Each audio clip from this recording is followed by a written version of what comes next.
कधी अवकाळी पावसाचा मारा तर कधी कडक उन्हाचा तडाखा, अशा आसमानी आणि सुलतानी संकटांचा सामना करत बळीराजा शेती करतोय।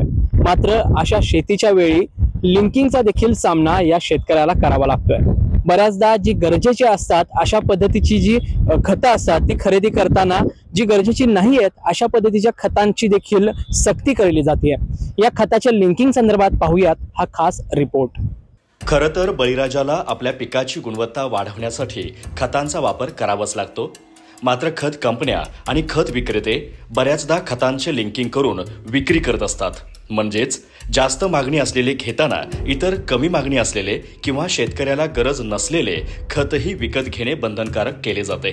अशा वेळी अनावश्यक खत खरेदी करावी लागल्याने शेतकऱ्यांचा खर्च वाढतो। एकतर नैसर्गिक संकटांचा सामना करत शेती करणाऱ्या बळीराजाला याही आर्थिक संकटाचा सामना नाईलाजाने करावा लागत आहे। मला हे लिंकिंगला प्रत्येक वर्षी लिंकिंग घ्यावं लागते। मला काही ते लिंकिंग परवडत नाही आहे। आमची शेती पूर्ण पाण्याखाली आहे। वर्षाला काय असं गावल असं काय नाही आहे।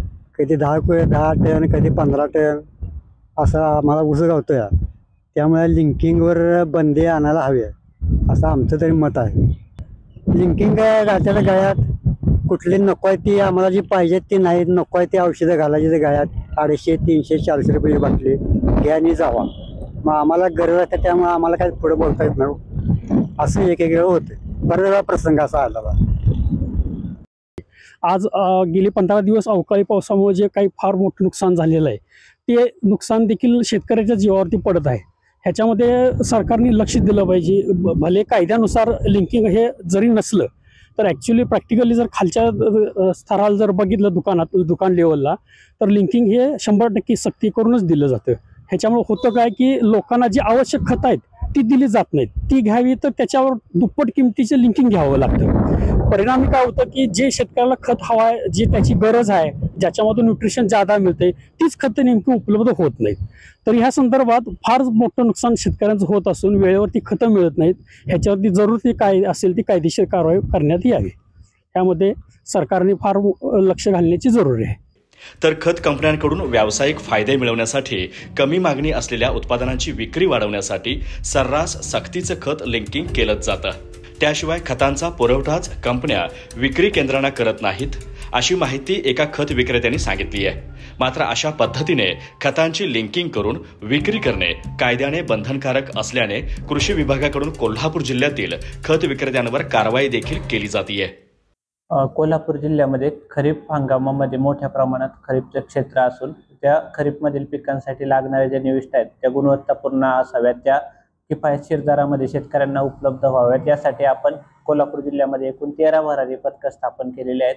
त्या भरारी पथकांच्या मार्फत तालुक्यातील दुकानांची तपासणी करून ज्या ठिकाणी कीटकनाशक त्याचबरोबर बियाणे कायदा आणि सीड सोबत फर्टिलायझर ॲक्टचे उल्लंघन होत आहे त्या ठिकाणी त्या कायद्याअंतर्गत कारवाई केली जात आहे। कोल्हापूर जिल्ह्यामध्ये आतापर्यंत 18 खते दुकानांचे परवाने निलंबित केले आहेत। त्याचबरोबर 2 बियाणे आणि 1 कीटकनाशक विक्रेते करणाऱ्या दुकानांचे परवाने निलंबित केलेले आहेत। त्याचबरोबर 2 खत विक्री करणाऱ्या विक्रेत्यांवरती FIR देखील नोंदवण्यात आलेले आहे। तर या बातमीच्या अनुषंगाने मी कोल्हापूर जिल्ह्यामधील सर्व शेतकऱ्यांना आवाहन करतो की आम्ही सर्व जे काही भरारी पथकं स्थापन केले आहेत त्यांचे क्रमांक मोबाईल नंबर डिस्प्ले केलेले आहेत। त्याचबरोबर प्रत्येक दुकानामध्ये स्टिकर लावून त्या ठिकाणी तक्रार नोंदवण्यासाठी तक्रार करण्याची सुविधा उपलब्ध करून दिलेली आहे। त्याचबरोबर टोल फ्री क्रमांक देखील दिलेला आहे आणि व्हॉट्सअप क्रमांक ॲक्टिवेट केलेला आहे। तर माझी सर्व कोल्हापूर जिल्ह्यातील शेतकऱ्यांना या ठिकाणी आवाहन आहे की आपण जास्तीत जास्त पद्धतीने चांगली गुणवत्तापूर्ण निविष्ठा आपल्याला उपलब्ध होण्यासाठी कृषी विभागाकडे या संदर्भात तक्रारी कराव्यात। त्याचबरोबर बियाणे खते आणि कीटकनाशके विक्रेते करणाऱ्या विक्रेत्यांना देखील या ठिकाणी मी सांगू इच्छितो की आपण जर या कायद्यांचे उल्लंघन केले तर आपल्यावर या कायद्याअंतर्गत तरतुदीनुसार कारवाई केली जाईल। त्याचबरोबर ज्या ठिकाणी कंपनीच्या माध्यमातून लिंकिंग केलं जाईल त्या अनुषंगाने मान्य जिल्हाधिकारी यांच्या अध्यक्षतेखालील समितीच्या मदतीने आपण इसेन्शियल कमोडिटी ऍक्ट अंतर्गत लिंकिंग संदर्भात कारवाई करणार आहोत। लिंकिंग संदर्भातील शेतकऱ्यांच्या ज्या काही भावना होत्या त्या आपण बघितल्या, त्याचबरोबर ज्या काही कृषी अधिकाऱ्यांचे जे काही मत होतं ते देखील जाणून घेतलं। मात्र सध्या कृषी क्षेत्रात लिंकिंगची जी काही समस्या आहे ती शेतकऱ्यांना आर्थिक भुर्दंडाचीच आहे। कधी आपल्याला पिकाला हा निश्चित दर नसतो, मात्र तरी देखील ह्या लिंकिंगच्या समस्येमुळे आर्थिक भुर्दंड सहन करावा लागतोय। त्यामुळेच लिंकिंगची समस्या ही पूर्णपणे सरकारने सोडवली पाहिजे। लिंकिंग करणाऱ्यांवर कायदेशीर कारवाई कडकपणे केली पाहिजे अशी शेतकऱ्याची मागणी आहे आणि ती मागणी आता कधीपर्यंत पूर्णपणे लागू होते आणि शेतकऱ्याला समाधान मिळतं हे देखील पाहणं महत्त्वाचं ठरणार आहे। महासत्ता लाईव्हसाठी मी साईप्रसाद महेंद्रकर, कोल्हापूर। अशाच ताज्या अपडेटसाठी महासत्ता न्यूजला सबस्क्राईब करा।